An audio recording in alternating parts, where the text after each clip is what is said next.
यहाँ अमेरिकनहरूले भनिरहेछन् इन्डो पेसिफिकको भनेर। अब अमेरिकन एजेन्ट नेपालीले चाहिँ होइन भन्छ, त्यो डोनाल्ड ट्रम्प भन्दा जान्ने भएर कि इन्डो पेसिफिकमा मिलिटरी एक्सर्साइज कसरी गर्ने र नेपालमा के प्रगति भइरहेछ त्यसको लागि हामीले नेपालमा स्थल सेनाको क्याम्प निर्माण गर्न 2 चोटि भ्रमण गरिसक्यौँ। त्यो स्थल सेना चाहिँ यहाँले भन्नु नि क्वाड भनेर जुन बनाएको छ त्यसको लागि कि कुन चाहिँ होइन, अमेरिकी स्थल सेना अहिले राष्ट्रपतिलाई पनि वास्ता नगरी प्रधानमन्त्रीलाई पनि वास्ता नगरी परिचालन गर्ने चाहिँ कुनै पनि निर्णय नभए पनि नेपाली सेना बाहिर निस्किनुपर्छ। संसद भवन तपाईँको यो उद्देश्यका साथ चल्न लाग्यो भने संसद भवनमा तपाईँको चाहिँ अघि भने जस्तो व्यवधान खडा गर्ने, त्यसलाई विध्वंस गर्ने काम गर्नुपर्छ। अमेरिकाले कसरी पे गर्छ, हरेक महिना पैसा दिन्छ। अहिले पनि अमेरिकाको पैसा खाने त सांसदहरू नै छन्, युवा सांसदहरू नै छन्। स्वतन्त्र राष्ट्रिय अभियान नेपालका संयोजक स्वागत नेपालज्यू नागरिक अनलाइन टिभीमा हार्दिक स्वागत गर्न चाहन्छु यहाँलाई। धेरै धेरै धन्यवाद अर्जुनजी, यहाँ र यहाँको सम्पूर्ण टिमलाई। हजुर, अब यो एमसिसी जुन नेपालको राजनीतिमा अर्थात् यो विषयमा निकै नै भनौँ न गहिरो अध्ययन पनि गर्नुभएको छ तपाईँले, र यसको विषयलाई भण्डाफोर गर्ने हिसाबले निकै लामो समयबाट तपाईँहरू लागिराख्नु भएको थियो होइन एक हिसाबले। अब सत्ता परिवर्तन भयो, देवाजी फेरि चाहिँ उहाँको 5औं चोटि प्रधानमन्त्रीको रूपमा उहाँ आउनु भएको छ। उहाँको आगमन सँगसँगै एमसिसी फेरि तातिएको विषय छ र भर्खरै मात्रका डेभलपमेन्टहरू हेर्नुहुन्छ भने शेरबहादुर देवाजीको चाहिँ अमेरिकी विदेश मन्त्रीसितको कुराकानी र अझ उहाँले चाहिँ विदेश मन्त्रीलाई भारतमा भेट्नको लागि उहाँका निकटै भनिने विमलेन्द्र निधिलाई पठाएकासम्म कुराहरू आएका छन्। भनेपछि एमसिसी अब पास गर्ने युद्धस्तरको तयारी हो कि के छ तपाईँको बुझाइ? एमसिसी पास गर्ने कसले भन्ने प्रतिस्पर्धा थियो। ओली, देउबा, महन्त ठाकुर सँगसँगै यता चाहिँ अब राप्रपावालाहरू, त्यसै गरिकन उपेन्द्र यादवहरू लगायतको यो सबै जोड घटाउ र प्रतिस्पर्धा केवल एमसिसी कसले पास गर्ने, विदेशीहरूको सकेसम्म बढी कसले चाकरी गर्ने, त्यो त मैले पो गर्न पाउनुपर्छ र इन्डो अमेरिकन प्याकलाई बढी खुसी त मैले पो बनाउन पाउनुपर्छ भन्ने मात्रै प्रतिस्पर्धा थियो। ओलीले पनि तत्काल एकदमै चाँडो प्रतिस्पर्धात्मक हिसाबले यसलाई पास गराउन खोजेकै थिए। देउबा पनि यो पास गराउनकै लागि मात्रै आएका हुन्, हामीले पहिलेदेखि भन्दै आएका थियौँ। उनीहरूको काम भनेको केवल चक्लेट बाँडे जस्तो नागरिकता बाँड्ने र इन्डियनहरूलाई बढी खुसी बनाउने, अमेरिकनहरूलाई चाँडोभन्दा चाँडो एमसिसी पास गरेर बढीभन्दा बढी खुसी कसले बनाउने र जेलभित्र भएका अपराधीहरूलाई कसले सकेसम्म चाँडो बाहिर निकाल्ने, यसैको लागि त थियो नि यो सबै प्रतिस्पर्धा उहाँहरूको बिचमा होइन। कसले चाहिँ विदेशीका लागि बढी काम गर्ने भन्ने मात्रै प्रतिस्पर्धा थियो, त्यो नेपाली जनताका लागि थिएन, नेपाली जनताको दुःख मोचनका लागि थिएन। यो एकदमै प्रष्टतः त्यही नै हो। त्यो चाहिँ हो सर, तर अब जस्तो समय सीमाको कुरा गर्दा अर्थात् समयको कुरा गर्दा अब चाहिँ त्यो भनौँ न घडी आएको हो भन्ने क्या? सामान्यतया हामीले अघिल्लो पटकको संसदको अधिवेशन सकिएपछि अब अर्को अधिवेशनमा पुनः पहिला दर्ता भइसकेका कुनै पनि विधेयकहरू प्रस्तावहरूलाई पुनः दर्ता नगरिकन सोझै लगेर प्रस्ताव गर्न पाइने व्यवस्था चाहिँ संसदको प्रतिनिधि सभा नियमावलीले गरेको छैन। र अहिले उहाँहरूले आजको मितिसम्म मैले हेर्दा संसद सचिवालयको बिजनेसमा यो एमसिसीलाई पास गर्नका लागि प्रस्ताव दर्ता गरिएको छैन। योभन्दा पूर्व डाक्टर युवराज खतिवडाले यो प्रस्ताव चाहिँ दर्ता गर्नुभएको थियो। अघिल्लो पटक नै दर्ता भइसकेर सांसदहरूको हातमा पुगिसकेको चाहिँ हो।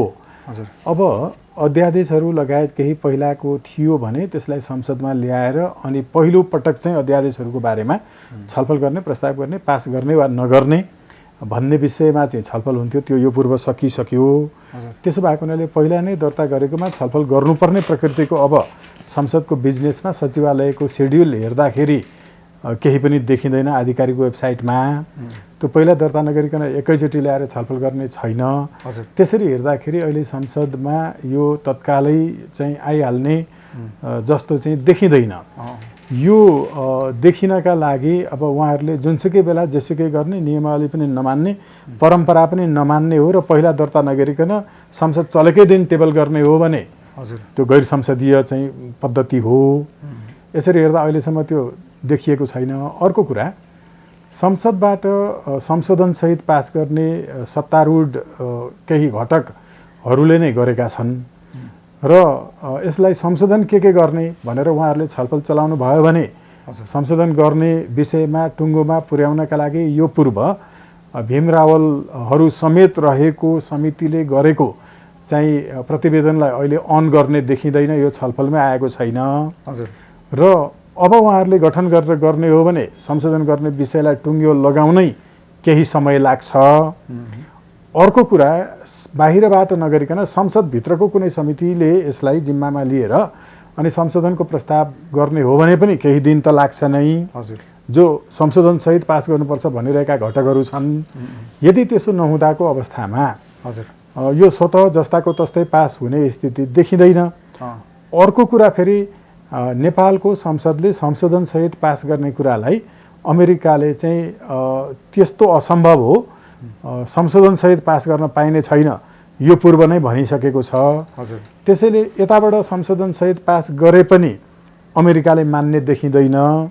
तर अमेरिकाको अर्को प्रकृति के देखिन्छ यिनीहरूको मलाइजाको भने कतिपय देशहरूमा एकचोटि संसदले पास गरिसकेपछि पनि वा गभर्मेन्टले यसलाई चाहिँ तपाईँको एडप्ट गरिसकेर अनि पार्लियामेन्टले रेटिफाई गरिसकेपछि पनि प्रोग्रामै तपाईँको प्रोजेक्ट नै अन्त्य गर्नुभन्दा संशोधन गरेरै गर्ने भनेर एकचोटि जस्ताको तस्तै पास गरेकोलाई संशोधित रूपमा पनि अमेरिकाले स्वीकार गरेको छ कतिपय देशमा।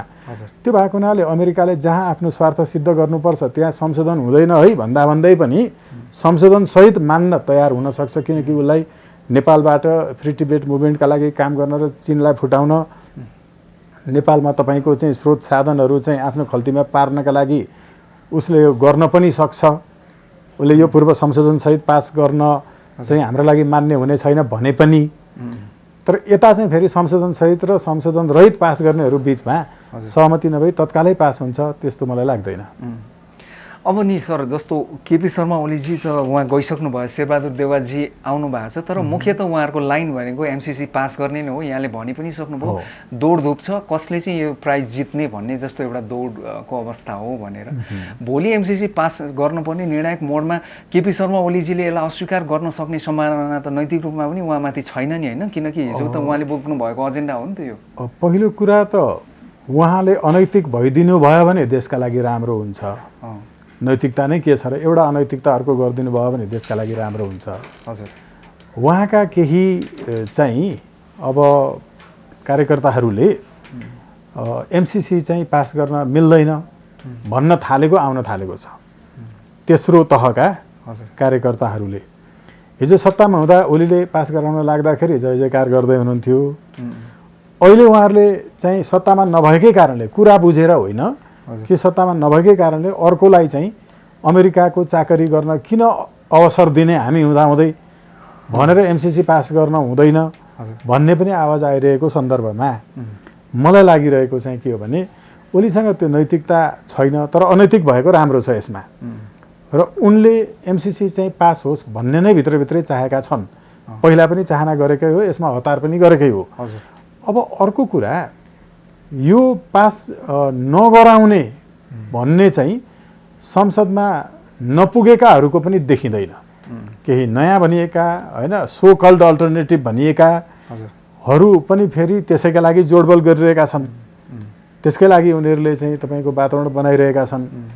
त्यो भएको हुनाले यहाँ त सबका सब।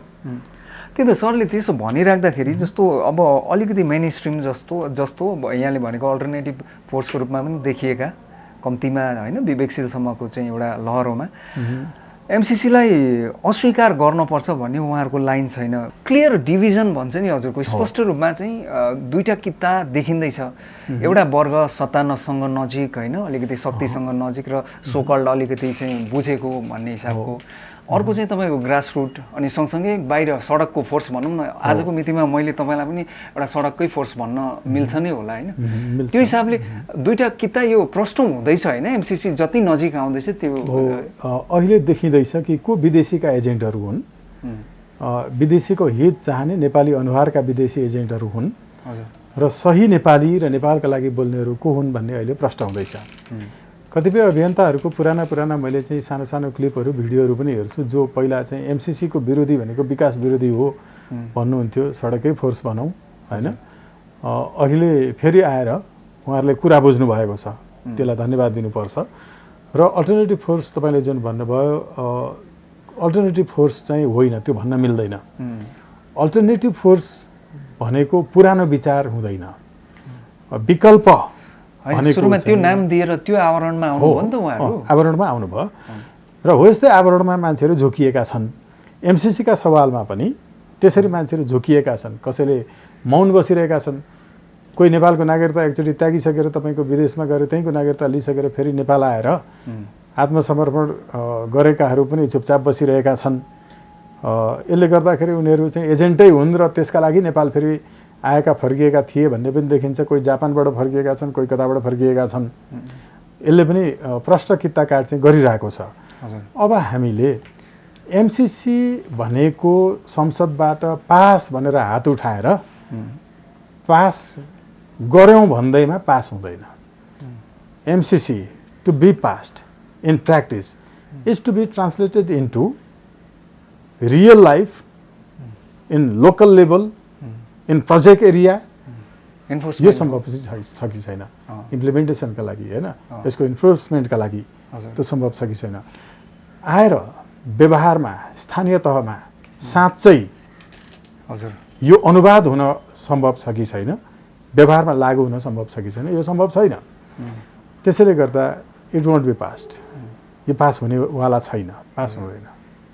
स्वागत नेपालजी, तपाईँको कुराहरू मलाई अलिकति सम्झना हुन्छ क्या एमसिसीको बारेमा। जसरी तपाईँले क्याम्पेन चलाइराख्नु भएको थियो नि पहिलोचोटि, जुन चाहिँ ओली सरकारले यसलाई अगाडि बढाइराख्दाखेरि, एमसिसी नेपालमा आयो भने नेपालका राष्ट्रपति अर्थात् प्रधानमन्त्री नाम नलिउँ होइन, कसैलाई अमेरिकन सेनाले गोली हाने पनि उसलाई यहाँ सजाय हुँदैन भन्नुभएको म सम्झन्छु क्या तपाईँले। परिस्थिति त्यही ठ्याक्कै हो कि यसले टेरर मात्रै पैदा गरिरहेछ तपाईँको भनाइ अलिकति ज्यादा फेब्रिकेटेड पनि हो कि भन्ने कुरा नि? It's really interesting question. किन भन्दाखेरि मान्छेहरूले अब जस्तो विज्ञहरूले पनि भनिराख्नु भएको छ, ट्रान्समिसन लाइन चाहिन्छ देशको चाहिँ इन्फ्रास्ट्रक्चरको लागि, डेभलपमेन्टको लागि। त्यो चाहिँ एउटा ब्याकबोनको रूपमा त्यसले चाहिँ भोलि कायापलटको लागि काम गर्छ भन्ने कुरा धेरै आएको छ नि त। ओके, आमालाई छिमेकीसँग यौन सम्पर्क गर्न बाध्य बनाएर त्यसैको ब्लू फिल्म बनाएर अनि बजारमा बेचेर त्यसबाट धेरै पैसा आउँछ र मेरो जीवन कायापलट हुन्छ भन्ने कुनै छोरालाई लाग्छ भने उसका लागि केही भन्न सकिँदैन। कुनै त्यस्तो कपुतले त्यो भन्छ भने यो कायापलट बनाउने कुरा जुन छ, हाम्रो एमसिसीको सेड्युल 5A लाई हेर्ने हो भने हामीले इन्डियन गभर्नमेन्टसँग सम्मति लिएर मात्रै परियोजना प्रस्तुत गर्नुपर्ने, इन फर्म एन्ड सब्सट्यान्स भन्छ, रूप र सारमा परियोजना प्रस्तुत गर्नुपर्ने, in consent with the government of India. यो भनेको के हो बुझ्नु पर्यो नि उहाँहरूले, होइन र? अहिले अमेरिकामा बसेर चाहिँ तपाईँको एमसिसीको पैसा लिएर युट्युब च्यानल खोलेर केही पिएचडी धारीहरूले गर्दै हुनुहुन्छ हाम्रा सवालमा, नामै राखेर शीर्षक राखेर होइन, के भनेर चाहिँ बनाउँदै हुनुहुन्छ। उहाँहरूले अङ्ग्रेजी भाषा बुझ्नु पर्यो, अर्थ बुझ्नु पर्यो, शब्दहरू त्यहाँ भएको जे छ त्यसको व्याख्या के हो भन्ने कुरो चाहिँ उहाँले भनेर पनि हुँदैन, मैले भनेर पनि हुँदैन, त्यो जो बाइडेनले भनेर पनि हुँदैन, ट्रम्प वा ओली वा देउबाले भनेर पनि हुँदैन। त्यो केले भनेर हुन्छ भने आजभन्दा 68 वर्ष अगाडि नेपालमा आएको कानुन व्याख्या सम्बन्धी ऐन, लिगल इन्टरप्रिटेसन एक्ट, यो संसारका सबै देशमा हुन्छ। त्यो लिगल इन्टरप्रिटेसन एक्टले के भन्छ, यसको व्याख्या कसरी हुन्छ, त्यहाँ के भनियो भने इन्डियन गभर्नमेन्टलाई सोधेर मात्रै उसको सम्मतिमा मात्रै हामीले परियोजना प्रस्तुत गर्नुपर्नेछ भन्ने कुरा मान्न तयार किन हुनुभयो? विद्वान हो भने, बुद्धिजीवी हुनुभयो भने यो भनेको के हो यो बुझाइदिनु पर्यो। एउटा सोझो लेखिएको छ। दोस्रो 6.8 ले हजुर एमसिसीको पूर्व कर्मचारी वा वर्तमान कर्मचारी वा अमेरिकी सरकारको कुनै पनि कर्मचारीले नेपालमा जुनसुकै अकर्मण्य गरे पनि कुनै पनि अदालत, तहको अदालतमा र न्यायाधिकरणमा मुद्दा लाग्ने छैन भनेको छ। अदालत मात्रै भनेन, न्यायाधिकरण। म एमसिसीको मान्छे हो, तिमीलाई अमेरिका जाने व्यवस्था मिलाइदिन्छु, वैदेशिक रोजगारीमा वा जेमा हो, एमसिसीको मान्छेले भनौँ भनेपछि त पत्याउँछ नि मान्छे। यसै पनि अमेरिका जान भनेपछि यतिकै पैसा दिएर कयौँ मान्छे युवा ठगिएको समाचार आइरहेको छ। हामीले मुद्दा हेरिरहेछौँ। पैसा लिएर उसलाई चाहिँ तपाईँको धोका दियो भने त्यो न्यायाधिकरणमा एनी कोर्ट्स एन्ड द ट्राइब्युनल्स भनेको चाहिँ न्यायाधिकरण हो। कोर्ट भइहाल्यो। वैदेशिक रोजगार न्यायाधिकरणमा पनि मुद्दा हाल्न पाइँदैन। पैसा लिएर अमेरिका लगिदिन्छु भनेर उसले धोका दियो भने। लेखेकै छ त 6.8 मा। अब हो यसमा कुनै पनि अकर्मण्यतामा के पर्छ? कानुनले वर्जित गरेका सबै कामहरू, हत्या गर्ने, बलात्कार गर्ने, होइन, अमेरिकाले तपाईँको यो ग्वान्तानामो उसको चाहिँ तपाईँको जेलको बारेमा होइन सबैलाई थाहा छ। हामीले पनि यो बारेमा पहिला कुरा गरेका थियौँ। उसले नेपालमा राष्ट्रपति तपाईँ हामी जोसुकैलाई हत्या गर्यो भने पनि मुद्दा लाग्दैन भन्ने कुरामा हामी सही गरिसक्छौँ 6.8 मा। अब हो यो विषयलाई कसरी स्वीकार गर्न सकिन्छ? एउटा ओके, उहाँहरूले भनेको तर्क पनि म यसको खण्डन कसरी गर्नुभएको छ पनि भन्छु। डाक्टर स्वर्णिम वाग्ले तपाईँको चाहिँ डाक्टर महत लगायत होइन मान्छेहरूले केही चाहिँ अब नेपाली कङ्ग्रेस लगायतका चाहिँ मन्त्री सन्त्री अर्थमन्त्री भइसकेकाहरूले के भनेका छन् हामीले त हेरेका छौँ नि। के भनेका छन् भने ट्रान्समिसन लाइनको विषयमा हामीले यहाँ विद्युत उत्पादन गर्छौँ। विद्युत उत्पादन गरिसकेपछि इन्डियालाई बेच्नुपर्छ। उसले कतिमा किन्छ भन्ने कन्सेन्ट लिएर पो यो कुरो भनेको त। त्यही भएर उसको कन्सेन्टमा गर्नुपर्छ भनेको हो भनेर भन्नुहुन्छ मुखले। तर त्यो कन्ट्र्याक्टमा यो चाहिँ with special reference to the hydro power of the electricity energy बेच्ने सवालमा भनेर भनिएको छैन। एक। दोस्रो कुरा, यो त्यही हो कि होइन? यो एमसिसीको यो वाक्यको सबभन्दा लास्टमा के जोडेको छ भने अराइजिङ आउट अफ दिस कम्प्याक्ट भन्ने जोडेको छ। यसलाई उहाँले सहारा लिएर यो कम्प्याक्टको कार्यान्वयन गर्ने सवालमा पो मुद्दा लाग्दैन भनेको त। कुनै त्यस्तो काम जुन कम्प्याक्टको यो एमसिसीलाई कार्यान्वयन गर्दा हुन आएका अकर्मण्यता, त्यो रेपसेप होइन पो भनेको त भन्नुभएको छ। अब कानुनको बारेमा चाहिँ सबै कानुन पढेकाहरूले यो चाहिँ बुझाउन सक्नुहुन्छ। त्यो कुरा कम्प्याक्ट कार्यान्वयन गर्ने सन्दर्भमा भएको अपराध हो कि होइन भन्ने कुराको निर्कुल त गर्नुपर्छ नि त, होइन र? हो, त्यो निर्कुल चाहिँ कसले गर्ने त भन्दा नेपालको अदालतले गर्न पाउँदैन लेखेको छ। फेरि हेर्नु है त। अब नेपालको अदालतले गर्न नपाउने तपाईँ पहिल्यै भनिदिनुहुन्छ।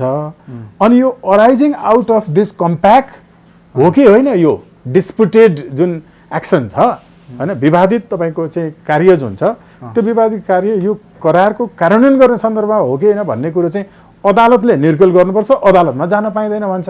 एउटा इन्डियनहरूले किन्ने हाम्रो ऊर्जा त्यो भएको हुनाले उसको सम्मति चाहिन्छ पो भनेको त मुखले भन्नुहुन्छ, लेखिएको छैन। हो भने पनि हामी गाउँघरमा तपाईँ हामी सबै किसानका छोरा हौँ। मेरो चाहिँ बुवाले तपाईँ हामीले धान उत्पादन गर्छौँ, कति चास जोत्यौँ, कति डल्ले ठोले डल्ला फर्यौँ, कति पटाहा लगायौँ, कति बाउसे लगायौँ होइन।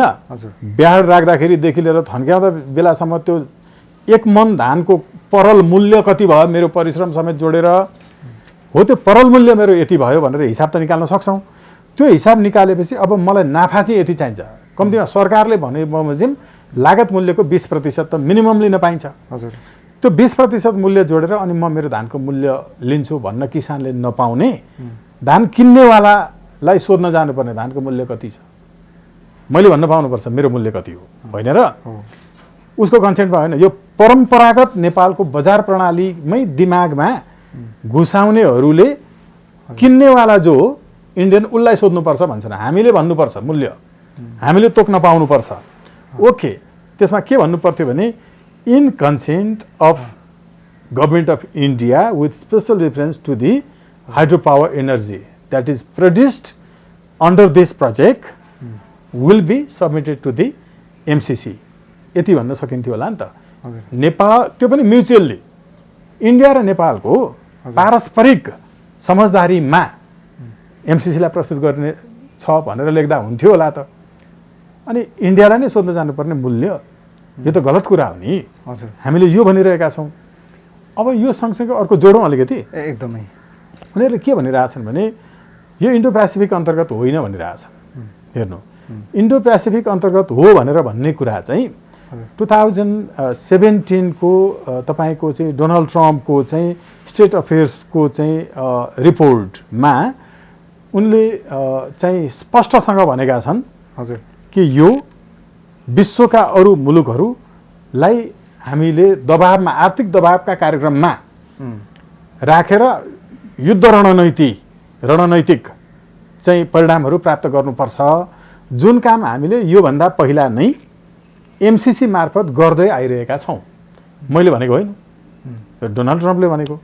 तपाईँले 2019 को चाहिँ तपाईँको जुन 15 हो जस्तो लाग्छ, नेपालको चाहिँ the Himalayan Times, Kathmandu Post, Rising नेपालले चाहिँ लेखेन होइन, तपाईँको चाहिँ धेरै मिडियाहरूले लेखे, जहाँ यो चाहिँ इन्डो पेसिफिक अन्तर्गतको हो भनेर तपाईँको चाहिँ डेभिड जे रान्जले चाहिँ भनेका छन्। हजुर प्रमाण छ। हामीले चाहिँ अहिले यो तपाईँको 2019 को चाहिँ इन्डो पेसिफिक रिपोर्टको पेज नम्बर तपाईँको चाहिँ 38, हार्ड कपीको चाहिँ 38 हेर्नुभयो भने उसले इन्डो पेसिफिक अन्तर्गत चाहिँ भएका मुलुकहरू जो एमसिसी कार्यान्वयन गर्नका लागि अहिले छन्, त्यसमा माथि सबै देशहरू राखेर रिसेन्टली एडेड भनेर राइट ह्यान्ड साइडको सबभन्दा तलपट्टि रिसेन्टली एडेडमा श्रीलङ्का र नेपाल राखेको छ। यो रकम चाहिँ तपाईँको इन्डो पेसिफिक अन्तर्गतै आउने हो। अब यो सबै के गर्न खोजेको छ भने सार्कलाई निस्तेज बनाउने, हजुर अहिले बेलायतको, अमेरिकाको, जापानको, इन्डियाको हजुर समेत आर्मीहरूको एउटा सैन्य सङ्गठन बनेको छ। त्यसको नाम भनेको क्वाड हो। हजुर त्यो क्वाडमा नेपाली सेनालाई मर्ज गर्ने यो योजनाका साथ चाहिँ आइरहेको छ। तपाईँको एमसिसीको सम्पूर्ण योजना यही हो। वास्तवमा यो चाहिँ कुनै पनि तपाईँको आर्थिक योजना होइन, यो पूर्ण रूपेण रणनैतिक, हजुर पूर्ण रूपेण सामरिक र पूर्ण रूपेण यो राजनैतिक कार्यक्रम हो। यही उद्देश्यले योभन्दा अगाडि नेपालमा एक्सन एड थियो, तपाईँको एसिया फाउन्डेसन थियो होइन, यी चाहिँ तपाईँको वैश्विक स्तरका चाहिँ भनिएका ब्याङ्कहरूको रूपमा चाहिँ नेपालमा यही उद्देश्यका साथ काम भइरहेको थियो। तर ती संस्थाहरूलाई नेपालमा सामरिक र राजनैतिक क्षेत्रमा चाहिँ काम गर्ने म्यान्डेट थिएन। अहिले त्यो म्यान्डेट सहित एमसिसी आयो। हजुर यो तपाईँको चाहिँ देखिकन पहिलाको होइन इन्डो पेसिफिक कसरी हुन आयो, हजुर यसको ब्याकग्राउन्ड सबै हेर्ने हो भने प्रष्ट छ। अब यतिसम्म अध्ययन नगर्नेहरूलाई के भन्न सकिन्छ? सञ्चार माध्यमहरू फेरि के छन्, जानी बुझिकन यी प्रमाणहरूलाई प्रस्तुत गर्न नसक्ने मान्छेहरूलाई जोसँग छ तिनीहरूलाई यो प्रस्तुत नगर्ने शर्तमा मात्रै ज्ञानको, बुद्धिको, विवेकको, अध्ययनको, प्रमाणसहितको यति पेज यो भनेर भन्ने मान्छेहरूलाई चाहिँ प्रतिवाद गर्न समेत वा प्रतिवाद गरिएको ठाउँको रिपोर्टिङ गर्दा पनि त्यति चाहिँ काटेर मात्रै देखाउँदैछन्। भनेपछि त्यो फन्डेड हो, पूर्ण रूपमा फन्डेड। जस्तो एउटा कुरा स्मरण गरौँ, एमसिसीको विषयमा धेरै ठुलो चाहिँ भनौँ न नेसनल मिडियाहरूले चाहिँ डिबेट, टेलिभिजनहरूले चाहिँ भनौँ न नेसनल एउटा राष्ट्रिय स्तरको डिबेट आयोजना गर्दा पनि अब त्यो योजनाबद्ध हो होइन, एमसिसीको खिलाफमा त्यस्ता कुराहरू आएनन् जुन कुरा तपाईँ भनिराख्नु भएको छ। यस्तो भन्ने मान्छे पनि आएनन् क्या, त्यस्तो मान्छेहरूलाई बोलाइएन। त्यस्तो मान्छेहरूलाई तपाईँको कहाँ, त्यो त योजनाबद्ध थियो नि त। त्यो पुरै त्यत्रो हाई प्रोफाइल व्यक्तिहरू हुँदा हुँदै पनि होइन, छलफल गरे जस्तो गर्ने हजुर र छलफल गरे जस्तो गराए जस्तो गरेर अन्ततः एमसिसीको पक्षमा चाहिँ तपाईँको भ्रामक रूपमा जनमत सिर्जना गरेको परिणाम निकाल्ने उद्देश्यका साथ ती कार्यक्रमहरू चाहिँ भएका थिए।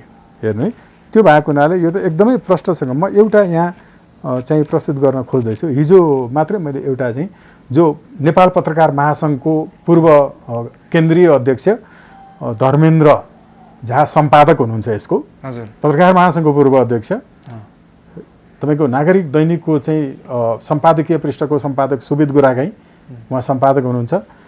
कोशी अनलाइनमा मैले यसको टोटल पुरै एकदम प्रमाणसहित, स्क्रिनसट सहित, त्यही रिपोर्टहरू सहित राखेको छु। त्यसको फोटोहरू समेत छन्, हेर्नुहोस्।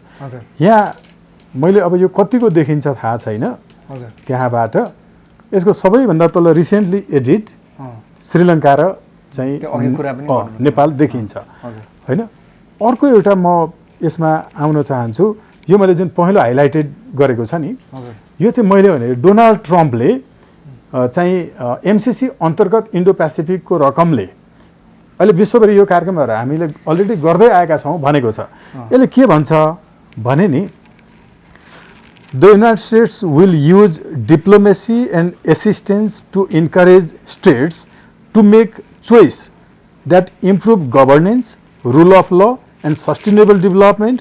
We already do this through the Millennium Challenge Corporation. आज होइन, 2017 मा यो तपाईँको चाहिँ डोनाल्ड ट्रम्पले चाहिँ सार्वजनिक गरेको रिपोर्टको चाहिँ पृष्ठसहित राखिदिएको छ। अहिले पनि हेर्न सकिन्छ। हजुर कतिपय उनीहरूले पनि यसलाई चाहिँ तपाईँको चेन्जहरू गर्दै आएका छन्। यो सँगसँगै तपाईँको यति धेरै विषयहरू छन्। नेपालमा स्थल सेनाका लागि चाहिँ होइन, स्थल सेनाका लागि चाहिँ क्याम्पहरू तयार गर्ने योजनाहरू हामीले चाहिँ तयार गरिसकेका छौँ भनेर डोनाल्ड ट्रम्पको चाहिँ 2017 को रणनीतिक रिपोर्टको पेज नम्बर 4 मा 21 मा 34 मा यो कुराहरू चाहिँ एकदम स्पष्टसँग लेखिएको छ। अब यहाँसम्म मान्छेहरू पुग्दैनन्, यहाँसम्म मान्छेहरू जाँदैनन्। Military exercise in the Indo Pacific, Indo पेसिफिकमा मिलिटरी एक्सर्साइज कसरी गर्ने र नेपालमा के प्रगति भइरहेछ त्यसको लागि हामीले नेपालमा स्थल सेनाको क्याम्प निर्माण गर्न 2 चोटि भ्रमण गरिसक्यौँ। त्यो स्थल सेना चाहिँ यहाँले भन्नु नि यो क्वाड भनेर जुन बनाएको छ त्यसको लागि कि कुन चाहिँ? होइन, अमेरिकी स्थल सेना, अमेरिकी स्थल सेना उनीहरू छुट्टै, त्यो अलायन्सको होइन, अलायन्सको होइन, क्वाडको होइन। अब यो हिसाबले हामीले किन होला होइन, सबैले चाहिँ तपाईँको यस्ता विषयहरू चाहिँ अर्को एउटा महत्त्वपूर्ण कुरा छ कि योभन्दा अगाडि तपाईँको चाहिँ अब क्रोएसियामा पनि पुग्यो, युक्रेनमा पुग्यो, सुडानमा पुग्यो, अमेरिकी चाहिँ तपाईँको उपराष्ट्रपति होइन, त्यहाँ गएर यो मिलेनियम च्यालेन्ज भनेकै बिआरआईको एगेन्स्टमा हामीले ल्याएका हौँ।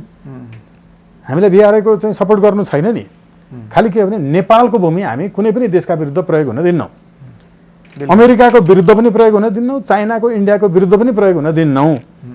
नेपाल जस्तो देश, एउटा भ्याटिकन सिटी जस्तो सानो देशले विश्वका सारा क्रिस्चियन मुलुकहरूको नेतृत्व गर्न सक्छ। नेपाल त संसारको मझौला मुलुक हो। हामीले देशका संसारका चाहिँ तपाईँको असंलग्न राष्ट्रहरूको नेतृत्व गर्न सक्दैनौँ र? सक्छौँ नि, एकदमै प्रयत्न पनि भएको थियो। त्यो राज संस्था भएको बेला होस् कि जेसुकै होस्, राम्रो काम त राम्रो थियो नि। अब हामीले यो सन्दर्भमा हेर्दाखेरि चाहिँ तपाईँको नेपालले यस्तो अडान लिएर हुन्छ र?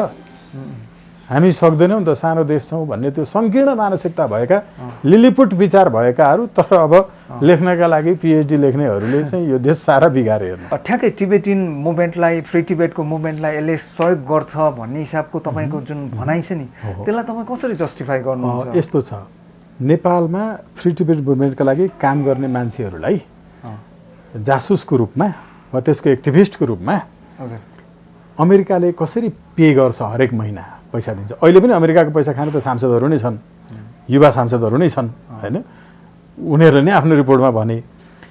तर अब चाहिँ यसलाई व्यवस्थित गर्न त्यो रकम कहाँ कहाँ कसलाई मासिक रूपमा दियो भन्ने कुराको लेखा परीक्षण त उनीहरूले गर्छन्। अस्ति तपाईँको आइरहेको थियो, असार 15 मा दही चिउरा खाएको चाहिँ 37 लाखको बिल भएछ। 37 लाखको दही चिउरा कति हुन्छ होला? कति मान्छेले खान्छन् होला? तर अब बियर रक्सी खाएको पैसा शरबत खाएको भनेर होइन, ड्रिङ्क्स भनेर मात्रै राख्ने, कोल्ड ड्रिङ्क्स भनेर राख्ने होइन, सफ्ट ड्रिङ्क्स भनेर राख्ने हो। यस्तै गरिकन अमेरिकन एजेन्टहरूलाई मासिक रूपमा पैसा दिएको कुराको हिसाब मिलान गर्न लेखा परीक्षण आफै गर्ने। अब उनीहरूले नेपालमा जे काम गर्छन् त्यो अमेरिकाको पक्षमा, चाइनाको विरुद्धमा कामहरू गर्नका लागि उनीहरूलाई कुनै पनि मुद्दाहरू चलाउन नपाउने, उनीहरूको प्रोजेक्टमा प्रब्लम कसैले गर्यो भनेर सुरक्षा खतरा बढ्यो, त्यसकारण हामीले हाम्रो सुरक्षाकर्मी राख्नु पर्यो भनेर सुरक्षाकर्मीहरू, अमेरिकन सुरक्षाकर्मीहरू राख्ने कुरा र उनीहरूले गर्ने गलत अकर्मण्यताको विषयमा तपाईँ अदालत जान पाउनुहुन्न, पैसा कसलाई खुवाइरहेछ त्यो हिसाब किताब राख्न पाउनुहुन्न। यो भइसकेपछि अमेरिकाको विरुद्धमा काम गर्नेहरू त यहाँ त पुरै जासुसहरूलाई पैसा खुवाउनका लागि हामीले लेखा परीक्षण समेत गर्न नपाउने हो। त्यसमा एउटा नेपालको महाधिवक्ताले हेर्न समेत सक्ने छ होइन, संलग्नता जनाउन सक्ने छ भन्ने भाव पनि परेको छ है। नेपाल हो, नेपालमा भइरहेछ, नेपाली रकम पनि त्यहाँ इन्भल्भ हुन्छ, तर नेपालले चाहिँ सक्ने छ भनेको के हो? यो हस्तक्षेप होइन, गर्नुपर्ने नेपालले हो नि त एक नम्बर होइन। एक्सपर्ट उनीहरूले दिउन्, समस्या भएन। नेपालमा आएर म तपाईँको घरमा आएर तपाईँले आजदेखि यो चाहिँ किचनभित्र छिर्न पनि सक्नुहुनेछ भन्यो भने के हुन्छ? त्यस्तै त हो नि, होइन र? अनि यो खालको चाहिँ सन्दर्भहरू छ। अर्को कुरा, नेपालमा त्यो मान्छेहरूले एमसिसीसँग संलग्नहरूले के गर्दैछन् वा गर्छन् भन्ने कुरालाई नेपाल गभर्मेन्टले कन्ट्रोल गर्न सक्दैन। पहिला के थियो, नेपाल सरकारले एमसिसीसँग चाहिँ होइन संलग्नतामा रहेर कामहरू गर्नुपर्नेमा अहिले एमसिसी होइन, अहिले एमसिएले गर्ने भन्यो। एमसिए भनेको एउटा कर्मचारीहरू जसलाई नेपाल सरकारले योभन्दा अगाडि नै तपाईँको 74मै त्यो खास एमसिए पनि होइन, त्यसको पुरा नाम भनेको तपाईँको मिलेनियम च्यालेन्ज अकाउन्ट विकास समिति हो। त्यो हेर्नु, त्यो गठन आदेश मार्फत चाहिँ राजपत्रमा सूचना प्रकाशित भयो। अब सरकारसँग कुनै संलग्नता नराख्ने एमसिसीले एमसिएसँग मात्रै सबै कामहरू उसले चाहिँ फाइनल गर्न सक्ने, यो किन व्यवस्था गरियो जो अरू देशहरूमा गरेनन्? हजुर, उनीहरूले अरू देशबाट के आफ्नो लागि चाहिँ शिक्षा लिए भने जो हाम्रा लागि नेगेटिभ हो कि पहिला एमसिसी चाहिँ पास गरेर काम गर्न थाल्ने, पछि आएको सरकारले एमसिसी त गलत रहेछ भनेर प्रमाणित हुन थालेपछि अनि त्यसपछि चाहिँ सरकारले नै यसलाई चाहिँ तपाईँको डिस्कन्टिन्यू गर्ने क्रम बढेपछि नेपालमा सरकार जुनसुकै आए पनि एमसिएका मान्छेहरूलाई चाहिँ आफैले प्रयोग गरेर गर्न सकियोस् भनेर उसले सरकारसँग कुनै पनि चासो नराखिकन काम गर्न सक्ने। अब हामीले सबै तर्फबाट हेर्नुपर्छ है, अरूले के भनिरहेका छन्, आफ्नो मात्रै तर्क गर्ने होइन। दोहोरो हो, उहाँहरूले के भन्दै हुनुहुन्छ यसको एगेन्स्टमा भने होइन, एमसिएको मान्छे जो हुन्छ त्यो त नेपाल सरकारले नियुक्त गर्ने हो नि। हेड त नेपाली नै हुनुहुन्छ नि खड्गबहादुर विष्टजी? होइन, नेपाली नै हुनुहुन्छ। यी विदेशी अमेरिकाको पैसा खाने सांसदहरू एजेन्टहरू नेपाली नै त हुन् नि। अहिले तपाईँको चाहिँ नेपालीलाई पुरै गाली गरेर अमेरिकामा बसेर मर्ने बेलामा नेपालमा लास जलाउन मात्रै आउने, नेपालको दाउरा सक्न आउने, नेपाललाई वृद्धाश्रम बनाउन आउने, नेपालको दाउरा सकेर तिनको शरीर पोलेर नेपालको वातावरण बिगार्न आउने, हजुर, जीवनभरि अमेरिकामा बसेर अमेरिकाको एजेन्ट भएर नेपालीलाई गाली गर्ने, यिनीहरू पनि त नेपाली नै हुन् नि। जसले नेपालमै बसेर यो गर्न पाइरहेछ त्यो त नेपालमै बसेर गर्छ नि, नेपाली नै हो नि। हो, यसैले एमसिएका मान्छेहरू जुन हुन्छन् यिनीहरूसँग मात्रै कन्ट्याक्ट गर्ने, सरकारसँग नगर्ने भन्ने फर्मेटमा जुन आयो नि अहिले एमसिसीको कुरा, यो खतरनाक छ कि छैन? यहाँ त तपाईँको नागरिकता त्यागेर नेपालमा आएर फेरि ठुला कुरा गरेर मिडियामा बसिरहने मान्छे त नेपाली छन् भने पैसा पाएपछि त जे पनि हुन्छ। अनि एमसिएमा बसेको मान्छे चाहिँ नेपाली नै त हो नि भन्न सकिन्छ, किनकि देशघाती त देशघाती नै हो नि, होइन र? नागरिकता परित्याग गरेर, हजुर, होइन होइन मेरो त्यहाँ त्यस्तो थिएन, त्यस्तो होइन, मैले फिर्ता गरिसकेको नि। तपाईँले पुरै एकदम चाहिँ होइन तिमीसँगै म विवाह गर्न चाहन्छु, तिमी मेरो ज्यान हो, सबै थोक, होइन म तिमी बिना त चाहिँ बाँच्न सक्दिनँ, मर्छु भनेर पुरै लेखेर पठाउनु हो। तर त्यो चाहिँ अलिकति अब नाता सम्बन्ध इत्यादिको कारणले नमिल्ने रहेछ वा अरू कुनै कारणले त्यो गलत काम रहेछ, सबैलाई लाग्छ, समाजलाई। अनि होइन मैले कहाँ चाहिँ होइन उसलाई गरिहालेको छ त बिएसए, त्यस्तो गर्न चाहन्छु भनेर लेखेर पो पठाएको त। अब त्यो चाहिँ त्यो लभ लेटरको निकै पनि फिर्ता लिएँ भन्दाखेरि नियत त गलतै थियो, गलतै हो, उसले चाहने अनुसार हुने भएको भए त गर्ने रहेछ भन्ने त प्रमाणित हुन्छ नि। बिल्कुल हो, यसै गरिकन यस्तो प्रमाणित मान्छेहरू पनि त छन् नि हाम्रो समाजमा जो नेपाली नै हुन्।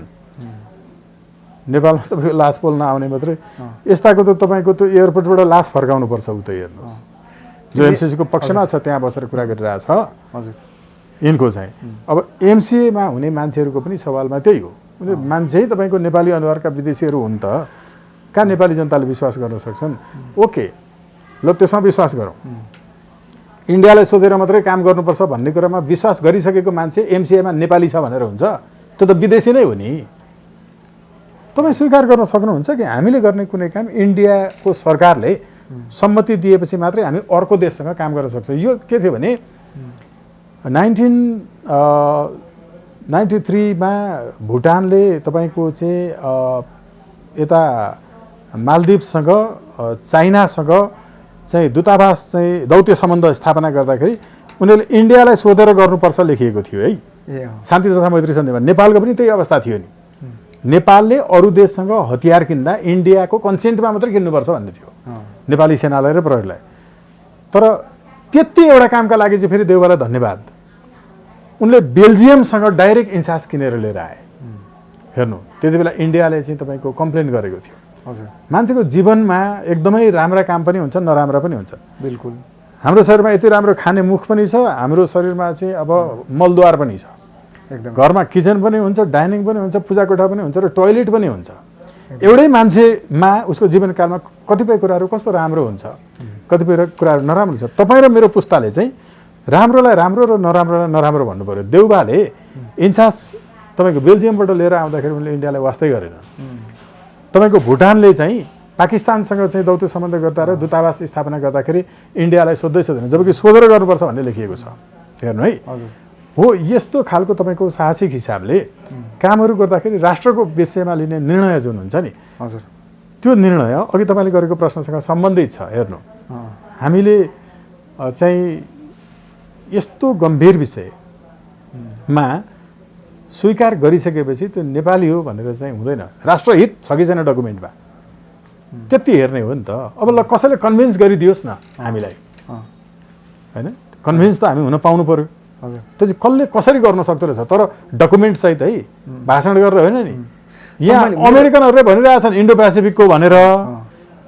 अब अमेरिकन एजेन्ट नेपालीले चाहिँ होइन भन्छ, त्यो डोनाल्ड ट्रम्प भन्दा जान्ने भएर कि डकुमेन्टमा हामी त पढे लेखेका मान्छे हो नि, सबै पढेर बुझेर गर्छौँ। फेरि तपाईँहरूले नि यो अभियान एमसिसी रोकिनुपर्छ भनेर चाहिँ आफ्ना क्षेत्रका जनप्रतिनिधिहरू, सङ्घीय संसदका चाहिँ सदस्यहरूलाई, राष्ट्रपतिसम्मलाई चाहिँ कल गरेर चाहिँ यो रोक्नुपर्छ भनेर त्यो अभियान पनि चलाउनु भएको थियो नि। हो, जारी छ, होइन?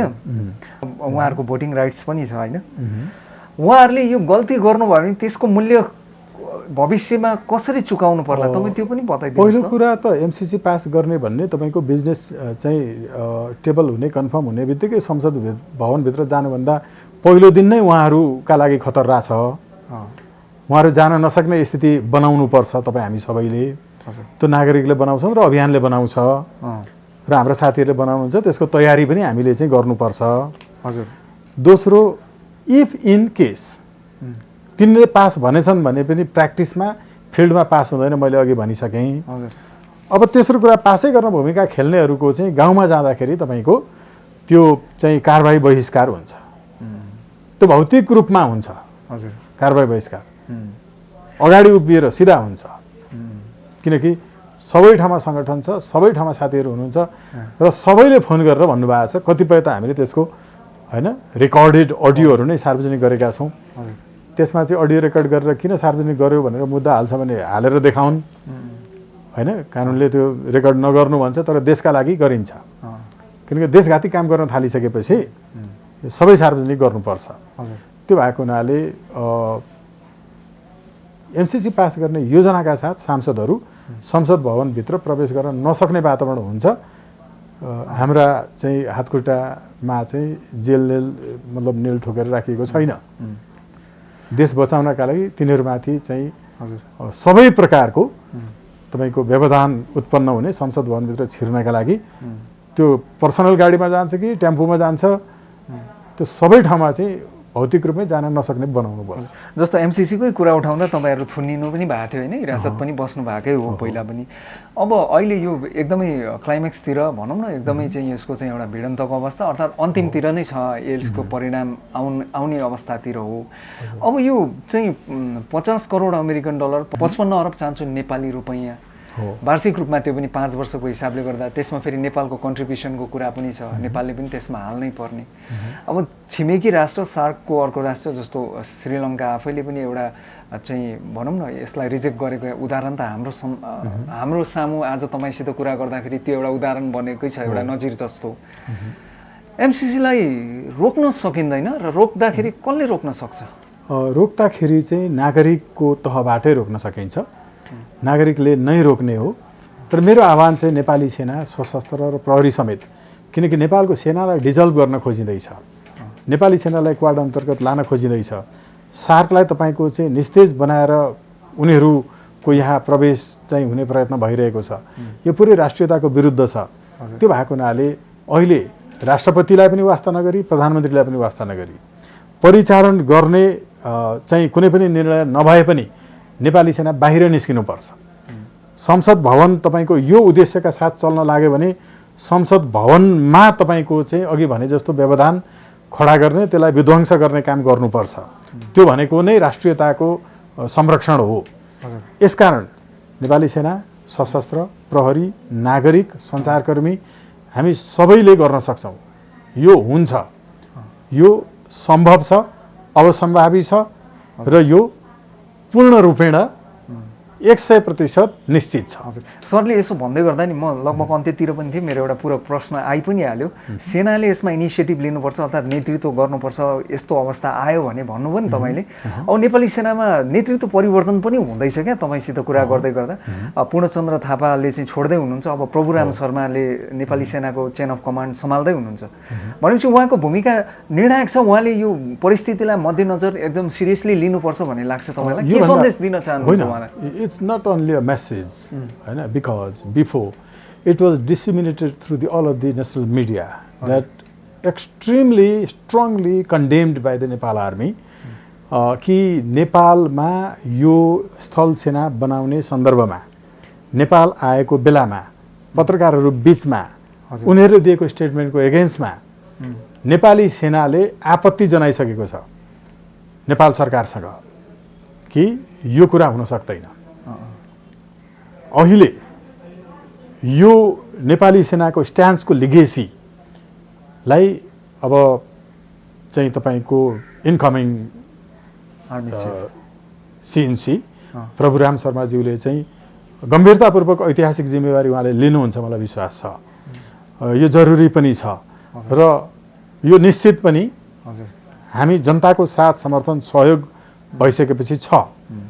त्यो भएको हुनाले यदि यो भएन भने फेरि पनि के प्रमाणित हुन्छ भने राजाले पकाइदिएको लिटो खाएर बसेको सेनाले आफ्नो लागि आफै ढिँडो चाहिँ मस्काएर पकाएर खान सक्दैन रहेछ भन्ने कुरा प्रमाणित हुन्छ। किनभने यो सेना भनेको विदेशीका विरुद्ध पनि लडेको, अरू मुलुकहरूको पनि स्वतन्त्रताका लागि र शान्तिका लागि भूमिका खेलेको, नेपाल आफ्नै लागि चाहिँ नगरिकन बस्ने भन्ने चाहिँ यस्तो हुन सक्दैन। हजुर, हुन्छ सर। खास गरिकन यो एमसीसीको विषय तातिँदै गर्दा जनता सर्वसाधारण सबैले एमसीसीमा चासो राख्ने व्यक्तिले यसमा के छ त हैन, एउटा बुझ्ने हिसाबले एमसीसीको विरोध मात्रै हैन, तथ्यसहित प्रमाणसहित विरोध गर्ने, अर्थात् के गलत छन् भन्ने कुराहरूको एउटा जानकारी पनि होस् भनेर जानकारीमूलक अन्तर्वार्ता आज तपाईसित गरे। स्वतन्त्र राष्ट्रिय अभियान नेपालका संयोजक स्वागत नेपालज्यू, यहाँलाई धेरै धेरै धन्यवाद दिन चाहन्छु। आभार व्यक्त गर्छु, धन्यवाद ज्ञापन गर्छु। हजुर जी।